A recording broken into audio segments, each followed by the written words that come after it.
Welcome to నిఘా news.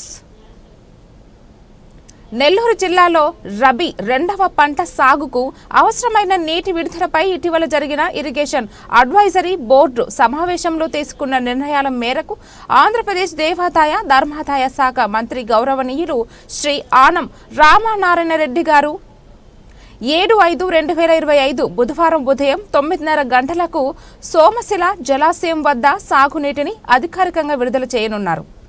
ఈ సందర్భంగా సోమశిల ప్రాజెక్టు చైర్మన్ గౌరవనీయులు శ్రీ వేలూరు కేశవ చౌదరి గారు ఆత్మకూరు నియోజకవర్గంలోని పరిధిలోని అన్ని మండలాల నాయకులు మరియు కలువాయి మండలం నాయకులు, కార్యకర్తలు, రైతులు పెద్ద ఎత్తున పాల్గొని ఈ కార్యక్రమాన్ని జయప్రదం చేయాలని పిలుపునిచ్చారు.